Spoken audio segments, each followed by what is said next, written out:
Buenas noches. Lamento no poder compartir más este saludo con una espectadora habitual de este programa. Una señora que siempre que me veía me comentaba que no se perdía uno, el tema de la semana o qué tertuliano le gustaba más. Ha pasado a ser una de las mayores de 80 años fallecidas por coronavirus. Ustedes conocerán, por desgracia, casos parecidos. Su pérdida formará parte de un número global.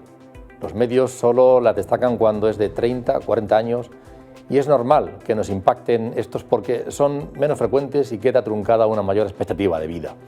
Pero nos debe preocupar que nos estemos acostumbrando, asumiendo con normalidad, casi justificando que perdamos a nuestros mayores cuando aún no les toca. Esos que vivieron penurias en su niñez y nos han dejado un mundo mucho mejor del que ellos recibieron. Esos que nos han dado incluso lo que no podían, para que fuéramos mejores que ellos, para que tuviéramos más que ellos, para que no nos faltara de nada, y que en su senectud nos siguen dando todo su cariño y experiencia, que cuidan de los nietos y que se alegran y sufren por nosotros como siempre o incluso más que nunca. Nos horroriza la cultura del descarte, pero la indiferencia y la insensibilidad la facilitan. Por cierto, hoy es el Día Mundial contra el Cáncer y sabemos que la situación provocada por la COVID está ocasionando en España el retraso en cirugías de cáncer y en el diagnóstico de 55.000 personas, de ellas unas 1.400 en la región de Murcia.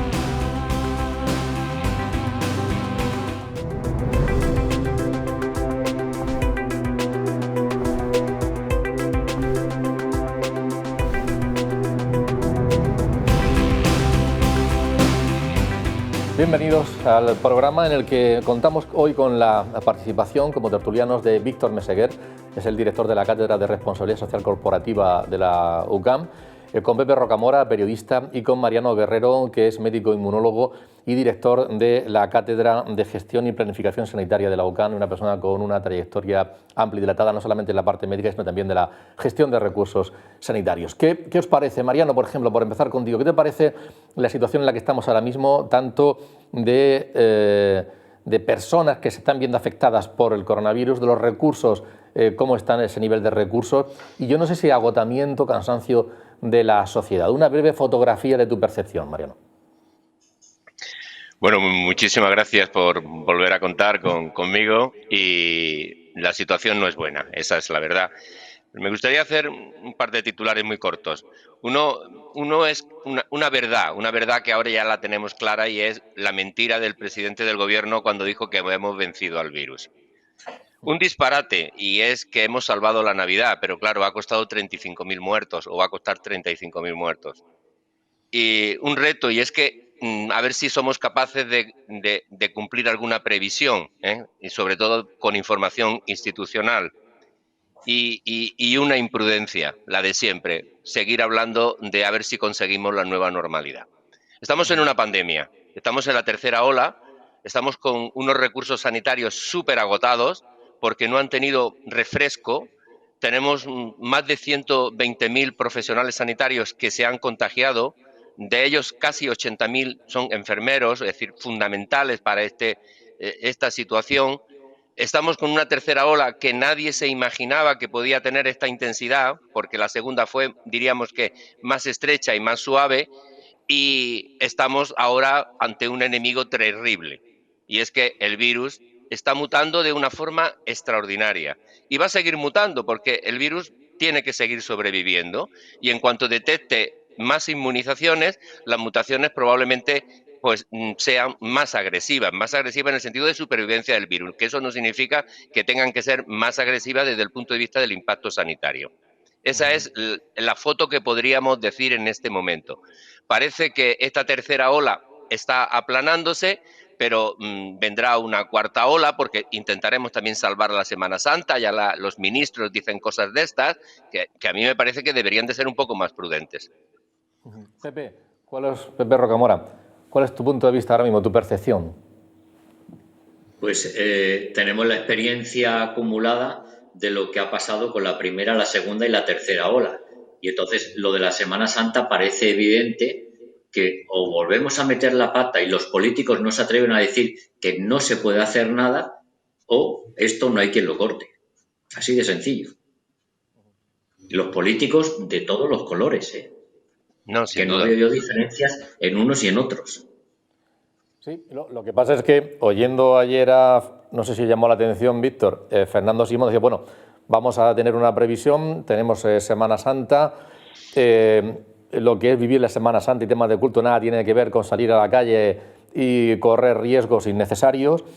Pero claro, ayer creo que fue ayer, ¿no? Le preguntaron a Fernando Simón y le dijeron, oye, ¿qué previsión hace usted de tema de desplazamiento de cara a la Semana Santa? Y no sé si visteis el vídeo que ha corrido por las redes sociales porque dijo, Semana Santa, bueno, es que no sé muy bien cuándo cae Semana Santa. Víctor. Bueno, yo creo que todas las previsiones que se han ido haciendo, lamentablemente, no es un tema del que me alegre, que se han ido haciendo a través de las autoridades del Estado, de las comunidades autónomas, pues han sido bastante torticeras, precarias. Fijaros, si hiciéramos un resumen de las afirmaciones, sin embargo, que ha hecho Mariano Guerrero en este canal, en Popular Televisión y en este programa, veríamos que las sucesivas intervenciones de Mariano han sido la crónica de una muerte anunciada. Yo, fíjate, a mí lo que me preocupa, Antonio, más allá de si este señor localiza o ubica la Semana Santa, eso será una cuestión personal suya, es esta señora que comentabas al principio que hoy no nos puede estar escuchando. Y claro, coincidiendo con la afirmación con la que arrancaba Mariano, pero uno también tiene, por buscar más responsabilidades, tiene que afirmar que desde Nochebuena lo sabíamos todos. Sabíamos todos que si había tercera ola era por culpa nuestra. La responsabilidad personal frente al lavado de manos de la clase política. Vivimos en una situación de lavado de manos de la clase política, donde utilizan la pandemia como muletilla electoral, pero eso no es culpa, nuestra responsabilidad. Mucha gente nos dijo, es decir, está en nuestras manos que haya tercera ola. Con lo cual, yo creo que esta buena señora que veía el programa y que hablaba contigo, y todas estas personas que ya no están hoy con nosotros, nos tendrán que dar las gracias a sus compatriotas, a nosotros, por llegar al cielo antes de tiempo. Esa es la realidad que estamos viviendo y yo creo que ya no cabe esperar ningún maná de la clase política ni de la dirección del Estado. Cuando hablo de Estado hablo de gobierno central y gobierno autónomo, sino ser conscientes de que estamos en una situación muy complicada. Es decir, a mí la mejor planificación que yo estoy haciendo de la pandemia es cuando salgo de casa todos los días y mi hijo, que está ahora aquí, me dice, papi, lleva cuidado por ti y por nosotros. Bueno, pues yo creo que hoy, cuando salimos de casa, tenemos que llevar mucho cuidado por nosotros y por la gente más cercana. Mariano, ¿qué te parece? Sí, Mariano. Sí, gracias por los planteamientos que alusión a mí ha hecho Víctor, pero es que nosotros en su momento, cuando estábamos viviendo el verano, dijimos que los muertos oficiales eran la mitad de los que se habían muerto. Dijimos la posibilidad de más brotes. Dijimos que el virus mutaría. Dijimos que la solución no era la vacuna, sino la actitud personal. Y además dijimos una cosa muy importante, que en aquel momento parecía que... y es que todavía no sabemos el origen del virus. Y en consecuencia solamente hemos erradicado aquellas enfermedades que hemos conseguido saber de dónde viene el virus. El virus de la polio, el virus de la viruela, pero obviamente hace unas semanas el gobierno chino ha permitido la entrada. Ahora, un año, cuando ellos secuenciaron el virus, creo que fue el día 10 de enero del año pasado, o sea, hace más de un año. Por tanto, hemos perdido como ciudadanos toda la capacidad que podíamos tener de ser buenos entendedores y los políticos y la información institucional no se la cree ya nadie, absolutamente nadie. Ahora el Instituto Carlos III, por poner un ejemplo, ha sacado una información que dice que solo es oficial a partir del 10 de mayo. O sea, desde enero hasta mayo del 2020, el Instituto Carlos III no se hace cargo de lo que se ha comunicado. Esto es una vergüenza, absolutamente una vergüenza. Por tanto, no nos podemos creer ni el número de muertes, ni el número de afectados, ni el número de nada, porque ahí hay un periodo de tiempo desde enero hasta el día 11 de mayo en el que el Instituto Carlos III dice que esa información no la tiene recogida.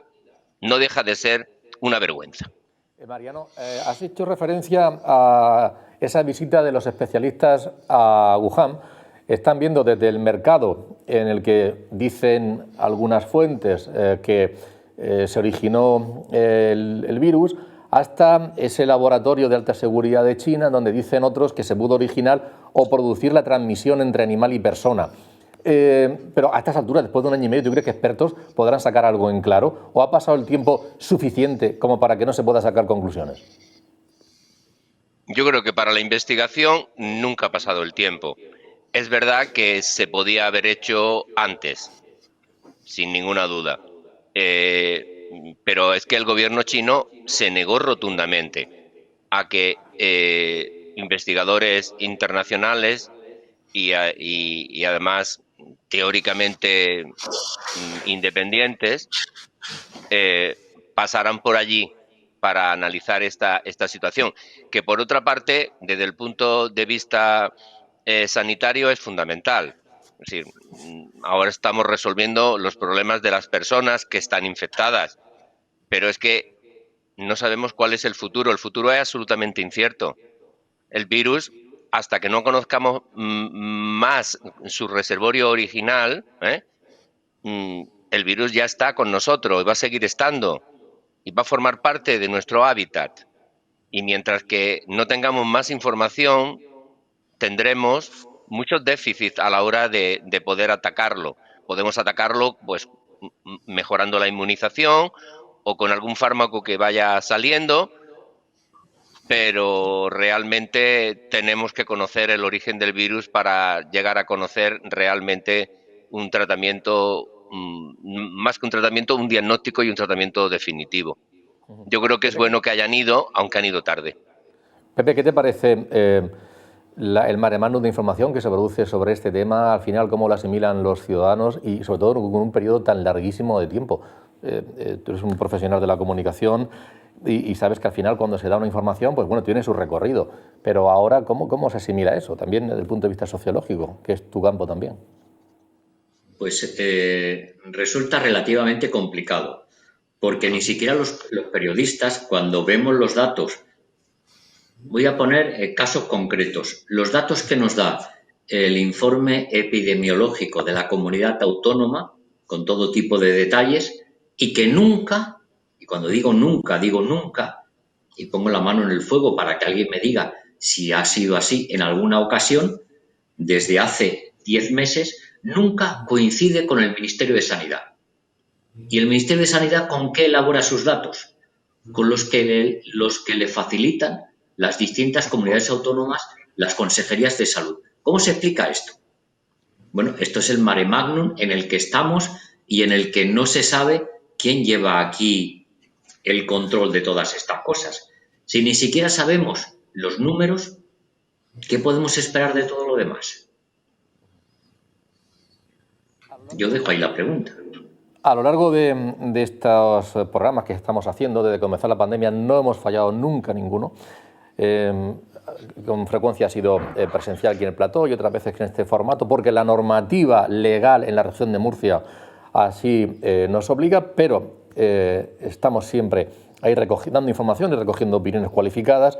Y a veces hemos hecho pequeñas muestras de determinados sectores de la población. Hoy nos queremos fijar en dos comportamientos. Víctor, te voy a dar la palabra, pero después de escuchar a Ana López, que es la vicedecana de Psicología de esta casa, que nos hace una reflexión sobre los jóvenes. Jóvenes que a veces se les acusa de irresponsables porque salen algunos de ellos a la calle, pero también en muchos casos la responsabilidad es tremenda, es enorme. Y también en personas mayores que están encerradas en casa y hasta qué punto les puede estar afectando simplemente el no poder relacionarse con sus seres queridos. Nos hace la siguiente valoración. naturaleza, necesitamos relacionarnos. Pero es que en la etapa de la adolescencia eso es un apartado muy importante. Hasta el momento el niño se ha relacionado con su familia, con sus padres, con la familia más cercana y ha sido suficiente para su desarrollo social. Pero cuando llega la adolescencia eso no es suficiente. El adolescente necesita relacionarse con sus iguales. Además añadimos lo que se llama el sesgo de invulnerabilidad. Es un sesgo cognitivo que nos lleva a que nuestro pensamiento genere la falsa sensación de no amenaza. Y de ahí es de donde surge ese pensamiento de esto no me va a pasar a mí.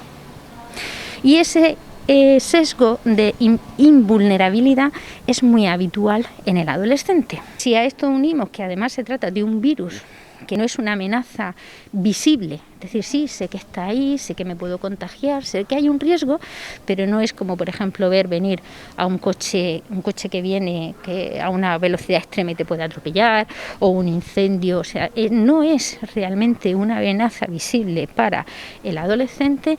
Eso le lleva a infravalorar realmente la amenaza y en base a ese sesgo tomar decisiones sobre sus comportamientos.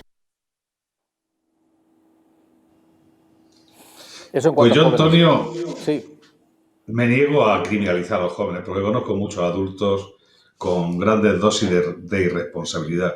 Pero una pregunta, voy a intentar seguir las enseñanzas del maestro Rocamora. Estos jóvenes tendrán familia, ¿no? ¿O han caído de Marte? Claro. Si tienen familia, yo creo, mira, Antonio, es un buen momento, y además hacerlo desde una universidad católica, para reivindicar el papel de las familias, y en especial el de las mujeres, en el mantenimiento de las políticas de cuidados. Eso lo hemos hecho en los últimos 100, 200, 300, 400 años. Quizás sea un buen momento para reivindicar que la familia es el principal motor de bienestar de una nación, porque es la célula básica de la sociedad, y cualquier gobierno que quiera progresar lo que debería hacer es poner en marcha políticas públicas que apunten a la promoción de la familia, al cuidado, al fortalecimiento, porque, insisto, que estos críos no se han caído de Marte. Estos críos tienen padre, madre, hermanos. Y yo sé que todos los que estamos aquí hemos pasado por la edad juvenil y sabemos lo que eso supone. Pero también sabemos que el principal grupo de influencia es la propia familia, y entonces también en esta crisis tendremos que hablar de responsabilidad social familiar, que es un tema no menor. Pero insisto, criminalizarlos no, es decir, algo estamos haciendo mal. Es decir, si la conducta de los jóvenes no es la correcta, en vez de criminalizarlos, busquemos la causa y busquemos, porque mira, ¿sabes qué pasa? Yo estoy harto de oír problemólogos, gente que es experta en identificar problemas, y estoy loco por encontrar un solucionólogo. Yo quiero solucionólogo, gente que me diga cómo respondo a los problemas que tengo. Es cierto que es una edad mala, es cierto que a esa edad quieres socializar, es cierto que a esa edad hay una mayor propulsión a relacionarte con los demás. Pues busquemos la fórmula de que puedan hacerlo de una forma segura, y seguro que el instrumento más válido para hacer eso no es que lo haga el ministro de Sanidad. Igual hay otro que tiene que encargarse de eso. Bueno, busquemos la solución. En general, criminalizar y en general es una auténtica barbaridad. Sí. Otras cosas porque son casos que saltan a los medios de comunicación. Pepe quería hablar. Sí, en que son puntuales por una cuestión, y es porque hace unos días, tan solo aquí en esta casa, en la Universidad Católica, la Hermandad de Donantes de Sangre hizo una jornada de extracción de sangre, y vimos imágenes, si podemos ver alguna, de chavales. Ahí los tienen, chicos y chicas de 19, 20 años, que además tenían exámenes y hicieron un hueco en los exámenes para acercarse a donar sangre. Y la verdad es que eso es una labor de muchos más. Son muchos más estos los que se portan así que esas otras incidencias. Sí. Y yo creo que hay que poner en valor estos ejemplos. Y luego también Ana López nos habla sobre los ancianos, sobre los mayores, y quiero poner también el énfasis en este ámbito. Vamos a escuchar su reflexión. Bueno, pues para las personas mayores esta situación les lleva a una circunstancia de cambio vital, bueno, absolutamente para todos, pero en ello especialmente porque para las personas mayores hay dos pilares que son fundamentales. Uno que es la relación con la salud y la enfermedad y otra que es el apoyo social de sus seres queridos. Y en este caso, la pandemia o la situación sanitaria que vivimos les trastoca esos dos pilares. Esto hace que el anciano, además de sus circunstancias habituales y características por el ciclo de edad en el que se encuentra, se añada una sintomatología mayor relacionada con la adaptación a las circunstancias, es decir, se muestran más ansiosos, se muestran más deprimidos, pero nuevamente deberíamos de hacer un ejercicio de empatizar con ellos, es decir, ¿por qué se encuentran en esta situación? Ese distanciamiento, más que ausencia, yo hablaría de distanciamiento con los seres queridos. Sí es cierto que las tecnologías nos permiten que no se convierta en ausencia, sino en distancia. Y podemos hablar con nuestros mayores por videollamada, cosa que a lo mejor anteriormente jamás habíamos hecho. Era una llamada telefónica porque teníamos esa presencia, esa visita semanal, diaria o de la manera que cada uno pueda, y ahora pues utilizamos otras tecnologías a las cuales las personas mayores se han adaptado, han aprendido y las utilizan. Mariano, te doy la palabra, después a Pepe Rocamora. El tema psicológico y emocional, las personas mayores especialmente también, es algo a lo que no sé si se le presta atención, pero quiero que le dediquéis un comentario. Yo quería, si no os importa, decir que me uno al planteamiento que ha hecho Víctor. Yo no criminalizo a los jóvenes. Yo criminalizo, si se puede utilizar ese verbo, a la sociedad en su conjunto. No olvidemos que el 40% de los contagios son de origen familiar, ¿eh? No lo olvidemos, ¿eh? Y en las familias no solamente están los jóvenes. Yo creo que aquí ha habido una cuestión que Pepe Rocamora lo ha dicho muy bien. Sí, estamos continuamente con el dato, pero no somos capaces de trasladar ese dato en información. Estamos trabajando mucho, dando todo el día datos como el repertorio de la muerte, es decir, hoy 500, mañana 700, 800. Sin embargo, la información realmente de los buenos comunicadores sanitarios, trasladando a la población los valores que significa el ser solidario en un momento como el actual, esos son muy escasos. El Ministerio no habla más que de muertes e infectados y de IA, nada más. Pero no ha habido una política de comunicación clara sobre planteamientos de valores sociales, de respeto hacia los mayores, de la situación de los propios mayores. La epidemia ha conseguido una cosa muy interesante, y es que ha puesto de moda nuevamente una enfermedad que se llama la soledad. Y esto, pues ahora lo estamos viendo todo el mundo más. Pero no olvidemos una cosa, esto ha ocurrido siempre. Una de las mayores patologías que tienen los mayores y que tendremos nosotros cuando seamos un poco más mayores es la soledad. Y esto socialmente no le estamos prestando ningún interés, ni estamos fomentando dentro de las propias familias y de los propios hijos, de los nietos y de los amigos, que esto es una importantísima fuente de disconfort social. Pepe. Y en referencia a los mayores, pues ya sabéis que yo tengo cuando era joven, como escribía yo el otro día, yo cuando era joven ya hablaba de los mayores, ¿eh? No es que ya hable de los mayores porque ya sea mayor, sino que cuando tenía 30 años ya trabajaba mucho en el mundo de los mayores porque siempre me ha llamado la atención. Probablemente porque en mis viajes internacionales también he visto el valor tan importante que tienen los mayores en otras sociedades. Hay lugares donde en un pueblo no se toca nada salvo que el mayor diga adelante. Y nosotros hemos apartado a los mayores en esta sociedad, la sociedad de los cuerpos Danone, la sociedad de la gente joven, inteligente, que nadie lo duda. Yo tengo 3 hijos y son súper bien preparados, etcétera, etcétera. Pero no tienen esa experiencia que tienen los mayores, ese valor que en la sociedad europea y especialmente en nuestro entorno hemos desechado. Hemos aparcado a los mayores y esto lo pagaremos. Pepe Rocamora. Bueno, yo creo que lo de decir no hay que criminalizar a los jóvenes, pues no. Pero yo pregunto, ¿el botelleo quién lo hace? Sí, bueno. ¿Los abuelos de 80 años o quién lo hace? Es una pregunta que yo dejo ahí y que yo creo que todos tenemos una respuesta clara. Pues, pero fíjate, Pepe, yo hago otra pregunta.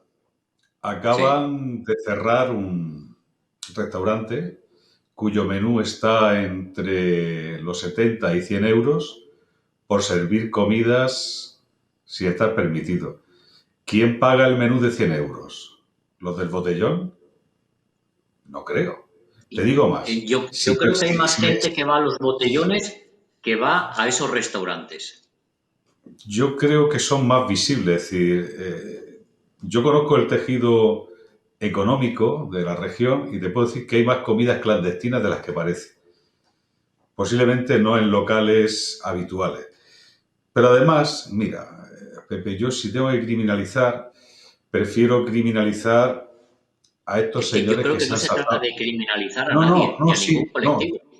Yo sí quiero criminalizar. Yo quiero criminalizar a los que se han saltado la cola de las vacunas. A eso sí, sí quiero criminalizarlo.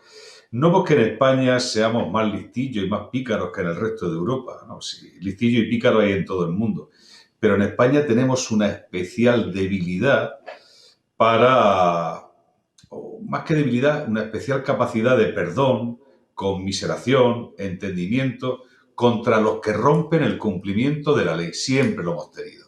Hemos tenido mucha conmiseración para los delincuentes de cuello blanco, para los políticos estafadores o para los políticos que cometen una estafa saltando la cola. Y bueno, si queremos que los jóvenes aprendan... Por eso, precisamente, tiene más culpa quien no establece las normas claras.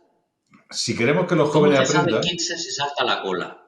Si queremos que los jóvenes aprendan, yo creo que en esta sociedad hacen falta ejemplos. Y yo voy a proponer un ejemplo, a ver si algún político me hace caso. Que todos estos que se han saltado la cola, cuando vayan a la segunda vacuna, la paguen. Y que firmen un papel delante de una cámara o un periódico reconociendo que la han pagado porque han estafado a la propia administración que representan.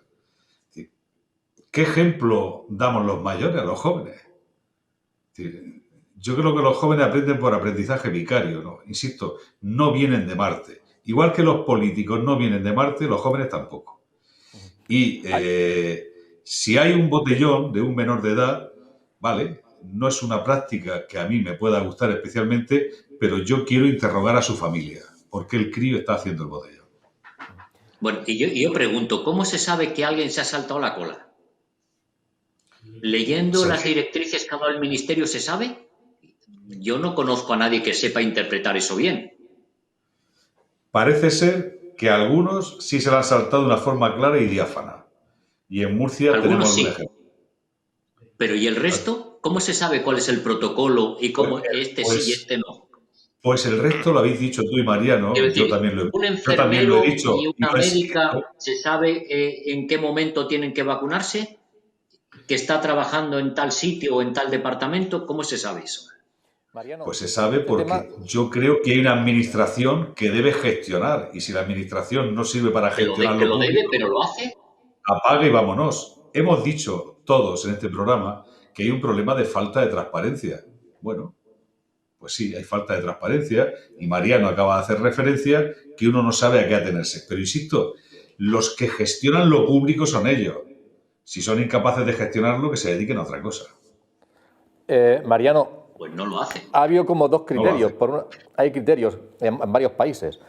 El de la ejemplaridad, ejemplaridad siempre.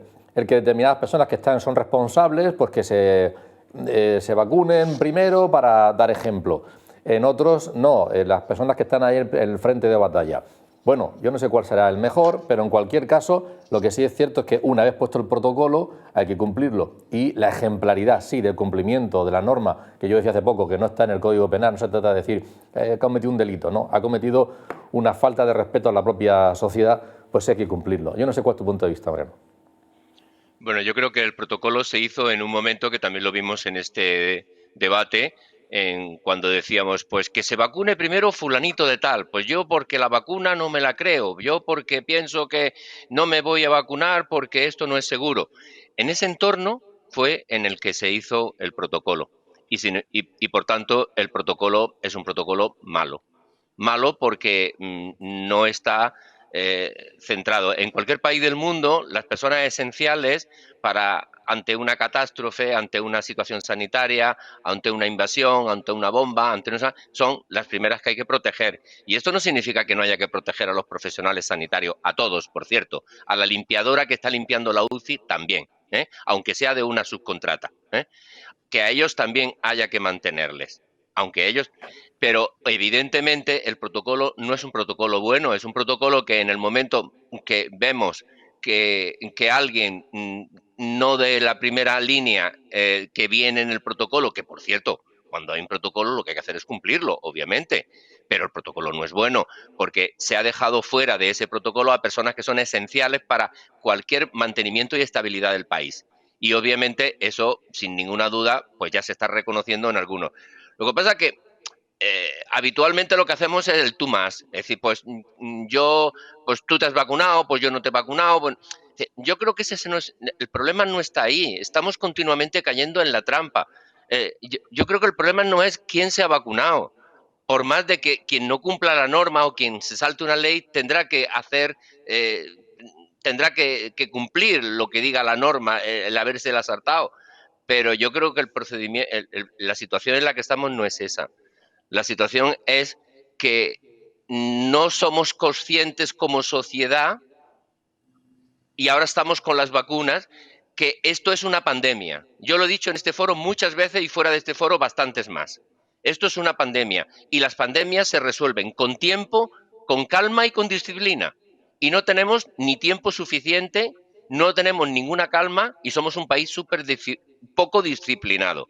A más de eso, tenemos malísimos comunicadores sanitarios, y no me refiero a los periodistas, sino a personas dentro del propio sector, en la línea de lo posible, que no sean políticos, que sean personas que tengan firma reconocida, que sean capaces de convencer a la gente de que lo dicen de verdad y que de alguna forma la información que tenemos sea una información veraz. Todo esto no podemos decir que lo tengamos, desgraciadamente, en España.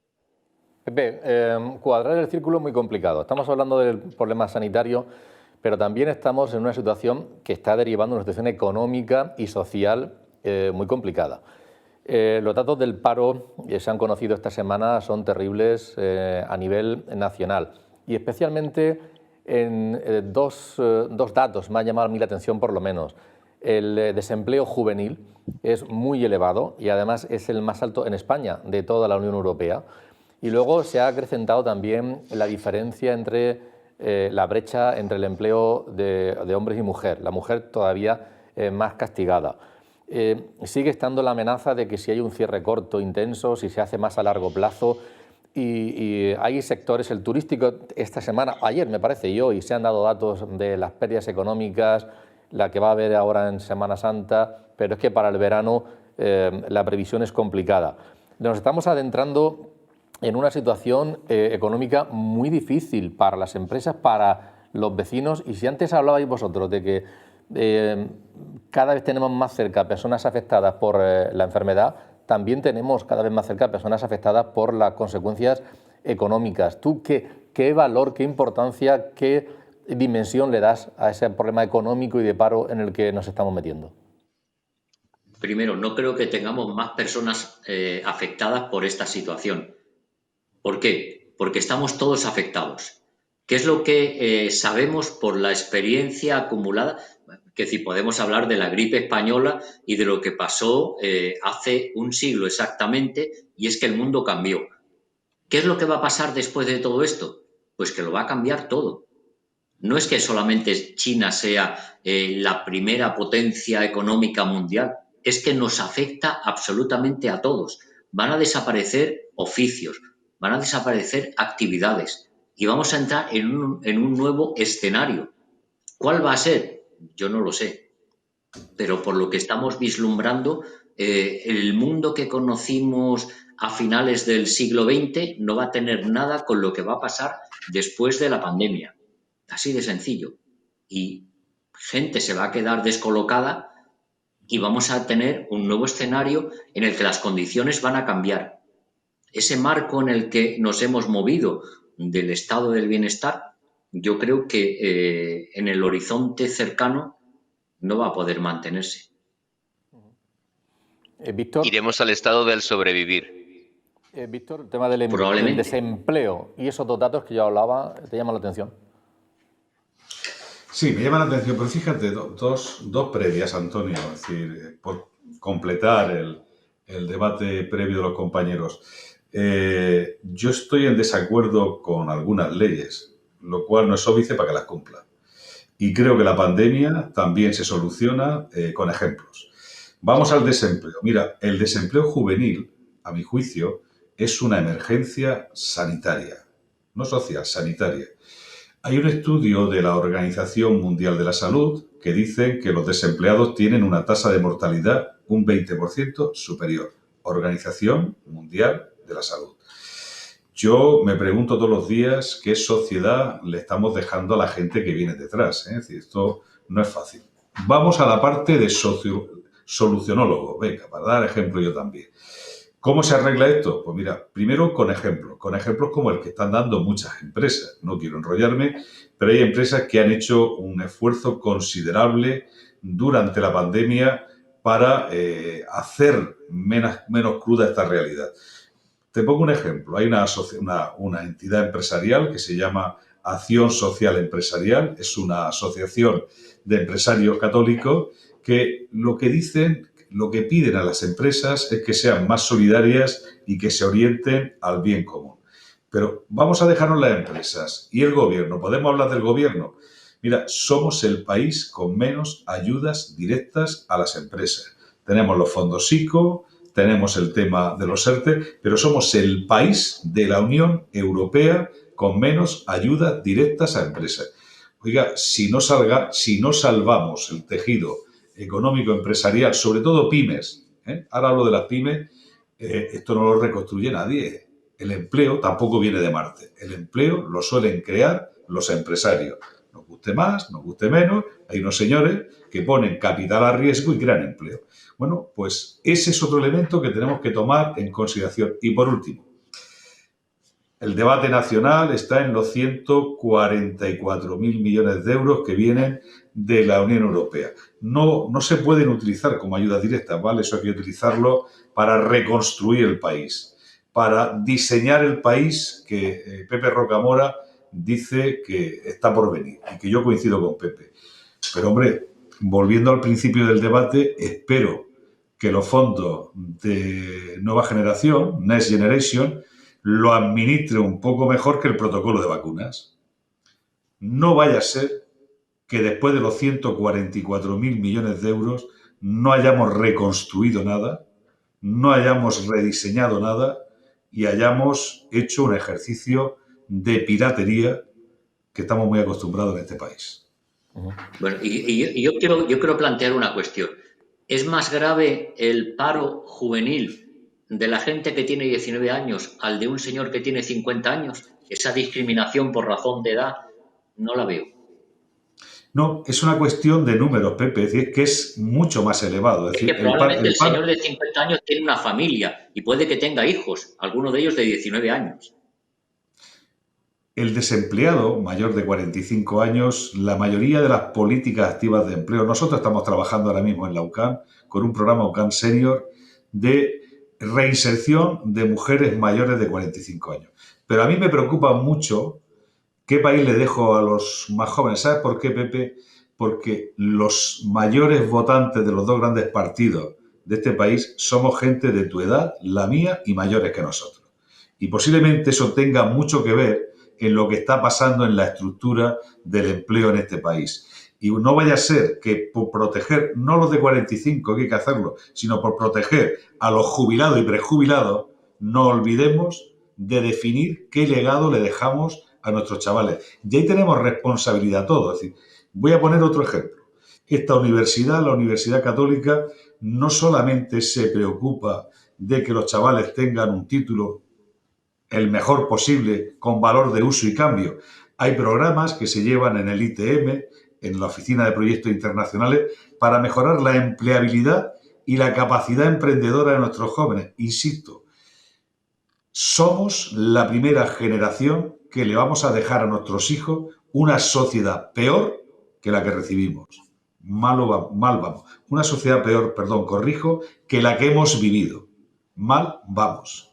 Muy mal. Mariano. Y, por supuesto, mayores de 45 años es un colectivo en riesgo y si son mujeres, más en riesgo. Pero posiblemente tengamos que hacerle un preguntado a los jubilados. A ver si pueden echar una mano en todo esto. Mariano. Yo creo que, estando muy de acuerdo en algunos planteamientos de los que hacéis y en otros, pues con algunas discrepancias, yo creo que no debemos de enfrentar a los colectivos que están en paro, porque es muy doloso que el 50% de los jóvenes estén en paro, muchos de ellos universitarios, y que ese porcentaje sea mayor que los mayores de 45 o 50 años. Yo creo que lo que hay que hacer son políticas sectoriales para cada colectivo. Y no se puede enfrentar un paro con otro porque son realidades, como bien decís, totalmente diferentes. Son realidades económicas, sociales, de expectativas, de valores totalmente diferentes y de responsabilidades, como dice Pepe Rocamora, de que evidentemente por encima de 45 años habitualmente se tienen hijos a su cargo. Pero yo me gustaría también plantear otra cuestión, no solamente hablar de la edad, sino hablar también del sexo. O sea, a mí me llama poderosísimamente la atención y estoy de acuerdo en que viviremos los que sobrevivan, espero que todos nosotros, deseo igual que a mí, que podamos sobrevivirlo, viviremos unos momentos totalmente diferentes porque ya no estaremos en la cuarta revolución, en la cuarta revolución, sino estaremos en la quinta revolución. Pero hay un dato súper importante y es que los 7 países que mejor han gestionado la crisis están gobernados por mujeres. Pensemos eso. Están gobernados por Ese es un mujeres. criterio muy sexista, ¿eh? Sí, pero dicho por un hombre, que es llamativo. Y eso es así. Por tanto, no estamos ante una situación solo de que los jóvenes y los mayores, los parados, los no parados. Por cierto, a Víctor Meseguer no le quiero rectificar, pero sí puntualizar que el paro está generado con la pobreza. Y es justamente la disminución de la expectativa de vida lo que está relacionado con la pobreza, pero no con el paro. Es con el paro indirectamente porque los parados son más pobres que los que están trabajando.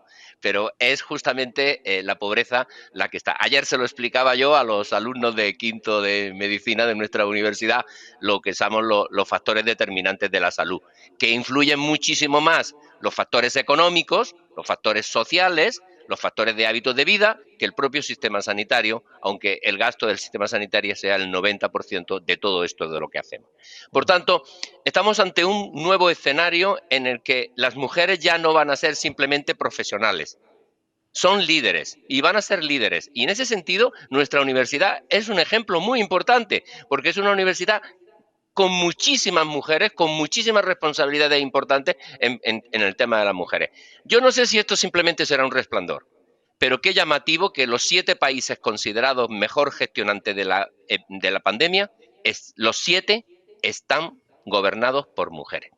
Pepe, en esta situación... ¿Y qué hacemos los hombres? Aprender. Pepe, en esta situación... Y ser menos agresivos muchas veces. Dicen que la pandemia está la gestión de la pandemia está en relación inversa a la testosterona. Bueno, Pepe, decía que en esta situación el ministro de Sanidad va de candidato a Cataluña, ha habido un cambio, ni era profesional. La ministra tenemos.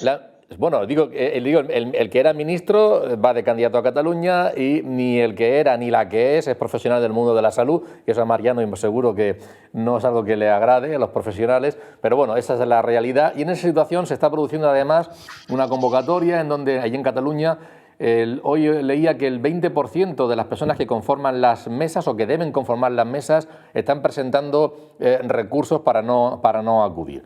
Al margen de esto, que ya hablamos la semana pasada, si se debían haber convocado o no y demás, pero me gustaría tu opinión, Pepe, sobre estas elecciones que tenemos a la vuelta de la esquina. ¿Crees tú que los resultados que se vayan a producir allí nos van a sorprender o no? ¿Y van a afectar a la política española? ¿En qué medida? A ver, sorprender no, afectar seguro. los resultados van a ser extraños. Van a ser extraños precisamente por esa situación en la que se convocan unas elecciones en las que por primera vez en la historia de España, pues 2 de cada 10 miembros de las mesas electorales pues presentan alegaciones para no formar parte de ellas, en las que por primera vez, y esto yo no lo tengo visto en ninguna normativa electoral, pues el presidente de la Junta Electoral plantea la posibilidad de reclutar voluntarios. Voluntarios, eso rompe todos los esquemas tradicionales de la democracia, porque los voluntarios pueden ser de un determinado color, de un determinado bando, de una determinada formación, en fin, es una historia que en los últimos 40 años de la democracia española nunca se ha planteado. Y luego, si se plantea un escenario en el que hay pocos votantes, con muchas incidencias en algunas mesas, el resultado que salga pues va a estar siempre cuestionado, pero no solamente cuestionado por la opinión pública, es que al día después puede haber algún partido que plantee algún recurso y no hay que descartar que ese recurso tenga posibilidades de que prospere. Es una situación bastante extraña la que se está viviendo con las elecciones en Cataluña. Y también, Pepe, sobre las encuestas, hay algunas que señalan que el efecto Illa puede hacer que el Partido Socialista gane y ya veríamos con quién gobernaría, pero también parece mentira, a mí me parecía, que Junts per Catalunya con Puigdemont pues pueda al contrario darle la vuelta a esto. Yo no sé qué sondeo te crees tú, ¿qué puede ocurrir? Ninguno. ¿Ninguno? ¿Eres sociólogo, Pepe? No, la situación es complicada. Se está hablando de un empate entre 3. Entre el PSC, entre Esquerra Republicana de Cataluña y entre Puigdemont con Junts per Catalunya. En este escenario, pues hay que recordar que en Cataluña se ha producido desde el 15, no solamente se produjo en España la ruptura del bipartidismo tradicional entre PSOE y Partido Popular, sino que también se produjo un cambio radical en Cataluña, y ese cambio radical significa que la antigua convergencia y unión de Jordi Pujol, el partido que conseguía sacar más de 1 millón de votos en Cataluña, ya fuera con Miquel Roca o con Duran i Lleida, pues pasa a un segundo plano, suplantado en este caso por Esquerra Republicana, un partido relativamente pequeño, de 80.000 votos cuando concurría en solitario, de 80.000 votos, y que pasa a ser hegemónico con Junqueras en Cataluña. Ese es el escenario que se produce. Actualmente en Cataluña está el efecto Puigdemont, que yo creo que es más importante que el de Illa, pero habrá que verlo, Esquerra Republicana de Cataluña, y luego 3 pequeños, la CUP además, que responde a la tradición anarquista libertaria catalana, y luego 3 pequeños partidos que disputan ese espacio independentista, el Front Nacional de Cataluña, el PDeCAT y el PNC. Bueno, en todo este escenario, evidentemente, los partidos constitucionalistas españoles, por así decirlos, pues tienen una opción minoritaria, y así ha sido, y previsiblemente así ocurrirá. Con la situación de la pandemia, ¿esto se puede acentuar en un sentido o en otro? Pues es posible, no hay que descartarlo, habrá que verlo. Víctor, tú que eres un hombre que conoce el mundo penitenciario y el tema de la reinserción es importante, vamos a ver un titular porque Jordi Cuixart ha estado en prisión y se sigue además, por cierto hay un debate sobre si la Fiscalía tenía que haber pedido antes que fuera puesto en libertad. Es esa declaración. Jordi Cuixart dice: si estamos dispuestos a que nuestros hijos vayan a la cárcel para poder decidir libremente, habremos dado un paso de gigante. Una reflexión, Víctor. Perdona, se había cortado el sonido. Vamos a ver, perdonadme por la comparación que voy a hacer. El artículo 25 de la Constitución es verdad que nos indica que el fin de las instituciones penitenciarias es la reeducación y la reinserción, pero no el único, ¿eh? Hay más fines, está la retención, la custodia, la asistencia social. Y digo, permitidme la comparación, en mi época penitenciaria alguna vez, como educador, me tocó entrevistar a algún preso de ETA. Y después de una larga conversación, me decía el señor, yo no te puedo reconocer que me he equivocado después de haber mandado a 20 personas a Polloe. Polloe es el cementerio de San Sebastián, para el que no lo conozca. Yo creo que los políticos presos e independentistas saben que la única forma de poder justificar el sentido de la tontería de todo este proceso es, como hacemos siempre en España, sostenerla y no enmendarla. Y que van a huir hacia adelante. No preveo cambios en esa materia. Pero si os soy sincero, me preocupa poco que lo hagan o dejen de hacerlo, por una razón. Cataluña tendrá que buscar una salida porque toda esta tontería del proceso solamente tendría visos de viabilidad si se producen dos cosas que no se van a producir. Una, que desde la Unión Europea se aceptara la autodeterminación de los pueblos europeos. No se va a producir por intereses de los países miembros. Y la segunda, que los líderes independentistas hicieran un golpe de Estado de verdad, como el que no se atrevieron a hacer, hicieron un golpe de Estado, pero suave. Y para eso hay que tener armas, decidir emplearlas con alguien. No tienen ni capacidad ni valentía, sinceramente. Y respecto al tema penitenciario, yo lo que sí creo es una cosa que se está, lo digo como experto en la materia, que en esto sí lo soy, se está haciendo un uso torticero. El tratamiento penitenciario se puede aceptar o no, es voluntario. No hay que aceptar que nadie trabaje contigo para que te reeduque. Pero si no lo aceptas, y eso se lo hemos explicado a los señores de la banda terrorista ETA, si no lo aceptas, no tienes beneficios penitenciarios. Cumples tu condena íntegra. Esto funciona así. Está escrito en la ley. Es que yo ya estoy hasta las narices de que la gente lea la ley de una forma torticera. No, la ley dice tratamiento, reeducación, reinserción. Es voluntario. Usted llega a la cárcel. Digo, no, usted no me reinserte ni me reeduque. Yo soy como soy y quiero ser así. Muy bien, pero usted va a cumplir los años de condena que le ha puesto el juez. ¿Por qué a unos sí y a otros no? No, pero Víctor, perdona, pero no es lo mismo cumplirlo en el puerto de Santa María que en Logroño. No, y no es lo mismo cumplirlo en un régimen ordinario que en un tercer grado como lo están cumpliendo todos los del proceso. Lo digo porque, hombre, ese titular periodístico tiene cierto sentido. No olvidar que quien concede el permiso o no son funcionarios de la Administración de la Generalidad. Es decir, que no nos volvamos locos. Es decir, que aquí quien está dando el permiso... O sea, del Estado. No, del Estado. La comunidad autónoma que pertenece al Estado, correcto. Son los funcionarios de la Generalidad los que están concediendo el permiso. Pero si lo están haciendo, desarrollando un uso torticero de la legislación vigente, yo creo que alguien lo tendría que mirar. Algún juez lo tenía que mirar. Mira, os pongo otro ejemplo. Este país tiene unos niveles de hipocresía terribles. Otro ejemplo que tengo yo relación por mi patrimonio biográfico. Las huelgas políticas son ilegales.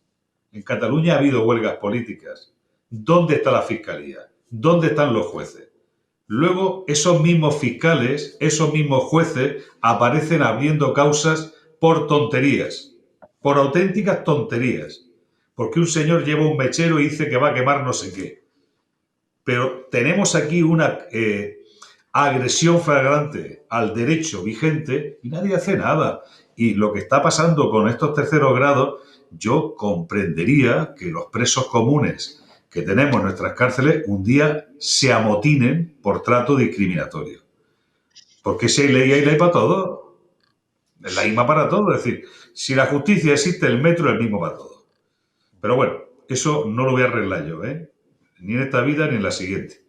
Eso lo tendrá que arreglar otra gente, pero la verdad es que es un efecto. Y luego, retomando el tema, que es cierto, es decir, mirad, la relación desempleo-pobreza es cierta, tan cierta como que un estudio de Cáritas refleja que la gente del barrio de la Mina, que es el barrio pobre de Barcelona, pues también se muere mucho antes que los del barrio de Pedralbes. Sin ninguna duda. sin ninguna Si duda. estamos ahí, pero ¿qué hacemos para que eso no ocurra? ¿Qué hacemos para que haya...? Lo digo porque también, lo comentaba ayer en una clase en el Instituto Juan Pablo II, además de criticar lo que hacen los demás, tendremos que analizar nuestra propia responsabilidad en todo esto que está pasando. E insisto, tenemos que estar sin menospreciar ningún colectivo con distintas responsabilidades, con distintas funciones. Yo no desprecio ningún colectivo, pero digo, me preocupa mucho la herencia que le estamos dejando a nuestros jóvenes. Me preocupa un montón. Porque además, los que tienen que pagar nuestras pensiones y los que tienen que seguir teniendo hijos para que este país crezca son ellos. Nosotros ya no estamos en edad de criar. Pepe, parece que Bueno. es de otra época. Nieto en el mejor de los casos. Eso es. Pepe, digo que parece que es de otra época, pero hay que volver a ocuparse de ello y siguen apareciendo, porque los medios de comunicación están abarcando el tema de la pandemia y de las consecuencias económicas, todo, casi todo, pero salen ciertos titulares como, por ejemplo, que si Bárcenas va a tirar de la manta en los próximos días contra Rajoy. También que si el Gobierno no ha querido hacer público un documento del Consejo Asesor sobre cómo se van a gestionar los fondos económicos de la Unión Europea y además no lo quiere hacer público, de momento no lo saca. Luego también que si Irene Montero y Pablo Iglesias pudieran estar utilizando a una alta funcionaria del Ministerio como chica para criar o cuidar de sus hijos. Yo no sé si este tipo de cosas hay que prestarle más atención o menos en este contexto, si hay alguna de estas cosas que te merecen una reflexión y son cosas que nos vamos a ocupar, y se van a ocupar los medios seguro, no sé qué medida. Vamos a ver, lo de la niñera de Irene Montero. Sí, por ejemplo. Eso es muy llamativo y le llega a todo el mundo. Y yo creo que cada uno pues se hará su composición de lugar. No lo del Consejo de Estado... Para ti no es una anécdota. ¿Cómo? Que para ti no es una anécdota, no debe serlo. No es una anécdota porque demuestra una forma de comportarse y sobre todo son ese tipo de cosas que son muy didácticas, que eso le llega a la ciudadanía. Lo entiende todo el mundo. Es decir, lo entiende todo el mundo. Se comportan algunos representantes públicos y bueno, lo del Consejo de Estado. Eso, si habláramos entre juristas diríamos, esto es un escándalo, que lo hayan escondido.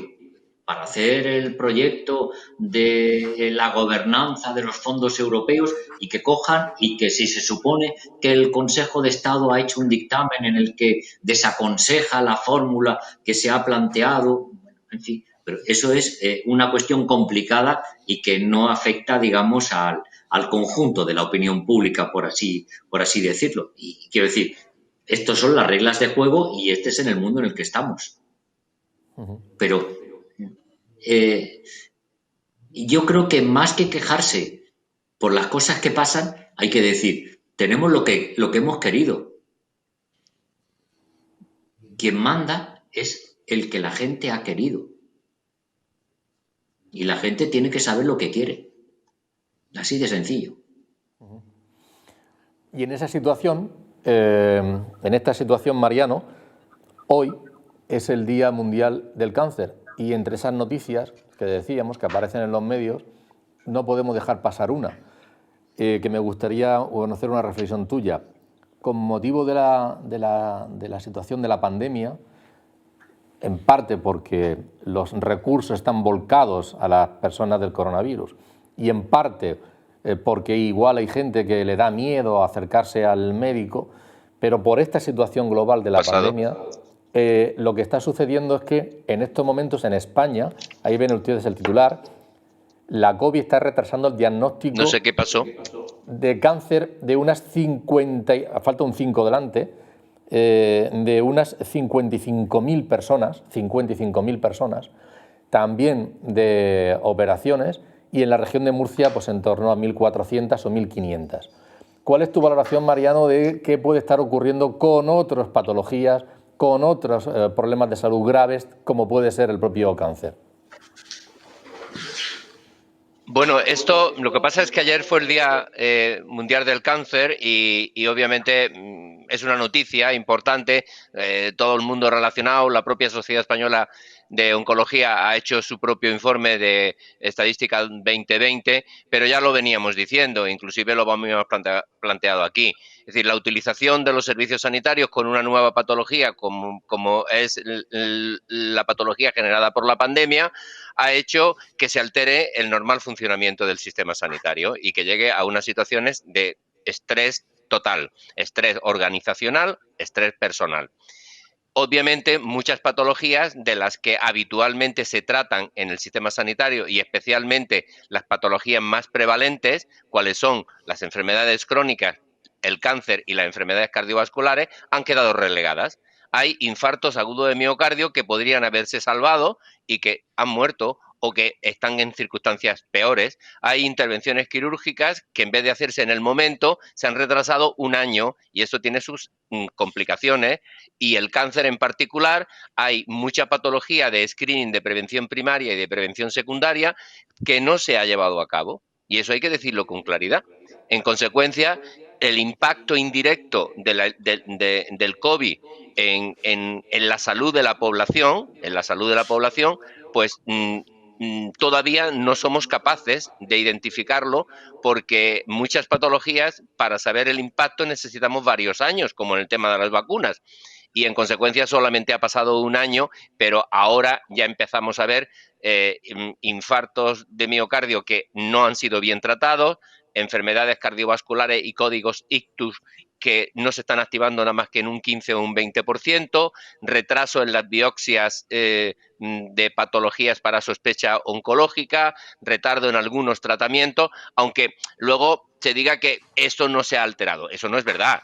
Eso no es verdad. Y ayer la Sociedad Española de Oncología Médica lo decía con absoluta claridad. Estas son gente que ha muerto. Por eso las discrepancias que siempre hemos tenido entre los muertos que aparecen, los fallecimientos que aparecen en el MOMO, en el registro de mortalidad, que ya lo hemos dicho, nosotros mucho antes que los medios de comunicación importantes del país, y que no eran estos, que había muchos más, bien porque se estaban muriendo personas de COVID que no estaban diagnosticadas con la PCR, pero que también se estaban muriendo personas que con otras patologías estaban falleciendo. Esto es lo que la gente que trabajamos en este área llamamos mortalidad evitable, y es que no te mueras cuando no te toca, ¿eh? Y obviamente, porque a pesar de los avances de la medicina, sabemos que la tasa de mortalidad mundial es del 100%. Lo importante es que no te mueras de lo que no tienes que morirte en razón a cómo está el desarrollo sanitario de tu país, del sitio donde vives. Y esa es la auténtica realidad que la Sociedad Española de Oncología, aprovechando el Día Mundial de la Oncología, haya hecho esta llamada. Pero desde dentro, los sanitarios y los tertulios de este programa, esto ya lo sabíamos. Así es, porque en anteriores programas tú personalmente pusiste el acento en este asunto. Pepe, una reflexión final antes de acabar el programa. Vamos a acabar con un sabor de boca negativo, por lo que acaba de decir Mariano, pero seguramente no hay más remedio. Hay que trasladar eso a la sociedad y también a los responsables políticos, ¿no? ¿No te parece? Bueno, sí. Mira, hemos escuchado, por ejemplo, estos meses críticas diciendo es que en España tenemos 17 soluciones para combatir la pandemia. Yo creo que eso no es exacto. Yo creo que habría que decir que hay miles de soluciones, porque no hay que olvidar que los ayuntamientos también cada uno dicta sus normas. Conclusión de todo esto. Pues probablemente la sociedad española se plantea si el modelo que nosotros tenemos, que es un modelo que en el mundo anglosajón funciona, porque existe, digamos, la lealtad institucional en ese modelo confederal o federal, pues aquí está resultando complicado. Y entonces el estado de las autonomías, precisamente, si ha tenido un jaque importante, ha sido precisamente con esta pandemia. ¿Esto se va a solucionar? Seguro. ¿Nos faltan vacunas? De momento. A nadie se le escapa. Quiero decir, hace solamente 10 meses estábamos, no tenemos mascarillas. Ahora tenemos mascarillas ya de diseño, de todos los colores, de todas las formas, de todos los modelos. Lo mismo va a pasar con las vacunas. ¿Qué va a pasar el día después? Que no sé qué fecha va a tener. Pues que esta sociedad va a cambiar. Va a cambiar la economía, va a cambiar una serie de conceptos, pero eso pasó ya hace un siglo, con la llamada gripe española, que ni era ni gripe ni era española, y que ocasionó, eso fue con la Primera Guerra Mundial. La Primera Guerra Mundial murieron 10 millones de personas en los frentes de batalla, y con la gripe española murieron 50 millones de personas. Aquí van a haber menos muertos que entonces parece ser, porque hemos avanzado bastante, pero la sociedad va a cambiar mucho. Y va a ser dentro de unos meses o el año que viene o al otro, no lo sabemos exactamente la fecha, pero nuestro mundo va a cambiar. Y nos van a cambiar una serie de cosas. Instituciones, comercios, prácticas que teníamos, todo eso va a desaparecer. Y vamos a tener una nueva sociedad. Lo que pasa es que habría... Mariano, ¿quieres levantar la mano? ¿Querías apuntar algo, Mariano? No, pero primero que hable, que acabo de hablar, prefiero que lo haga Víctor, por favor. Cosa, Víctor, a margen de lo que él quiera decir, hoy también, fue ayer, Víctor, un apunte muy breve sobre una cuestión. Ayer se levantaban, también Pepe seguro que algo ha pensado sobre esto. Ayer se levantaban, se aprobaban en el Senado levantar el tema de los aforamientos a los miembros del presidente de la Comunidad Autónoma de Murcia, porque esto es solo para la región de Murcia, los consejeros y los diputados. Y esto en principio se dice, los mensajes que hemos oído es que es un triunfo para la sociedad. Me da la impresión de que las garantías legales estaban de una manera y de otra. Otra cosa es que no empezaras por el juez del tu pueblo, sino que te fueras a instancias superiores. ¿Qué más de la percepción de la opinión pública que de garantías legales? Y no sé hasta qué punto ahora, en estos momentos,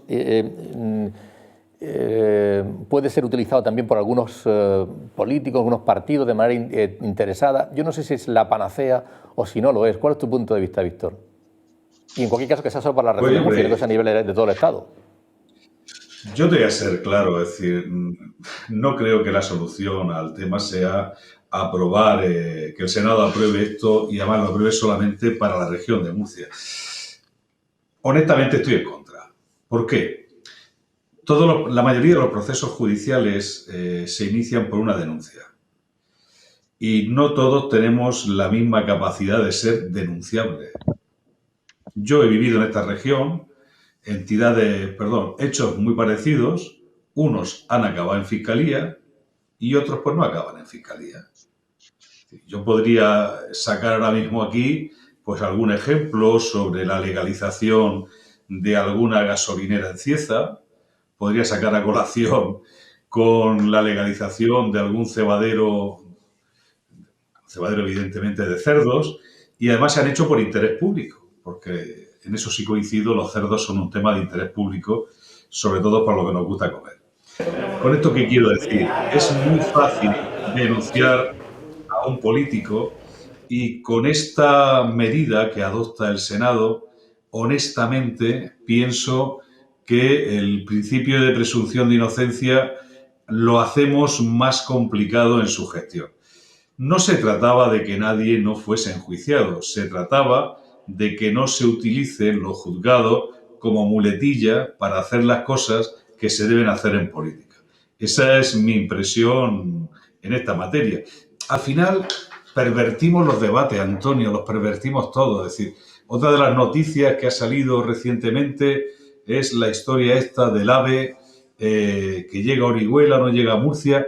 Y claro, aquí también pasa que cuando el sabio señala la luna, la mayoría de la gente, los tontos, se quedan mirando el dedo. Es decir, porque más allá de que el AVE no te aporta un valor añadido, que casi te cuesta el doble por 20 minutos menos que la línea tradicional, la que pasa por Cieza, por Albacete, pero, oiga, es que yo también sueño y aspiro a ese corredor mediterráneo que me conecte con Barcelona, que me conecte con Madrid, que me conecte con los países europeos, por razones de nuestra mayor industria, que es el turismo, y de otras industrias que también nos van a llegar vía ese corredor y no precisamente por Madrid. Bueno, yo creo que ese es el escenario en el que nos estamos moviendo. Es decir, yo creo que a la sociedad española y a sus representantes políticos les vendría bien parar, pensar y después actuar.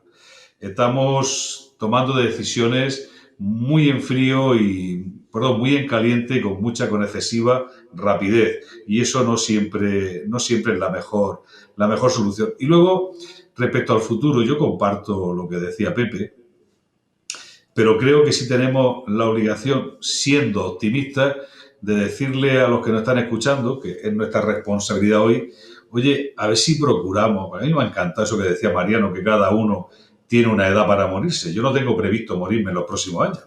Lo tenía previsto para de aquí a 30, 40. Bueno, pues vamos a ver si somos capaces de comunicarles a nuestros conciudadanos, los que hoy van a ver este programa, oye, echa una mano para que lo que dice Mariano sea verdad, que nos podamos morir a la edad que nos toque, es decir, pero no antes de... Porque fíjate, y también utilizando las palabras de Pepe, Estados Unidos, se publicaba ayer en El País, ha superado la cifra de muertos de la Segunda Guerra Mundial. Estados Unidos ha superado la cifra de muertos de la Segunda Guerra Mundial. Eso a mí me da dos lecturas. Hombre, si económica y socialmente se pudo salir de la Segunda Guerra Mundial, 4 años de conflicto bélico, yo tengo una esperanza tremenda que saldremos de esta con el nuevo plan Marshall, que son los fondos Next Generation. Y la segunda cuestión, pero hombre, procuremos que las cifras de caídos pues no superemos mucho la contienda bélica, no la superemos en exceso. Y sobre todo, y con esto acabo, le pido a todos los que nos están escuchando que hagan posible para que ellos y los que estamos hoy aquí nos podamos morir cuando nos toque. Ahí lo dejaré. Bueno, pues con ese compromiso terminamos esa petición que está francamente bien. Pepe, un abrazo muy grande, gracias por haberte acercado. Nada, no voy a decir que quiero ir al entierro de Víctor, porque tampoco se trata de eso. No, hombre, no. Vamos a ir el deseo es compartido, pero vamos, yo al tuyo. Lamentar que haya hablado de la mortalidad evitable. Bueno, el caso es que nos cuidemos todos, que seamos todos responsables y que haya profesionales de la salud como Mariano, que sea para echarnos una mano cuando los necesitemos. Siempre, y no solo por tema del COVID, sino también por otras muchas patologías que se están retrasando y que pueden generar un problema, o lo están generando o lo pueden generar a corto y medio plazo. Y ese dato de la oncología yo creo que merecía la pena que lo apuntáramos porque es muy, muy ilustrativo. Mariano, ha sido un placer, como siempre, contar contigo. Gracias, muchas gracias. Pepe Rocamora, igual, un abrazo grande. Y Víctor, nos vemos. Y a todos ustedes el próximo jueves, Dios mediante. Gracias por habernos seguido. Buenas noches.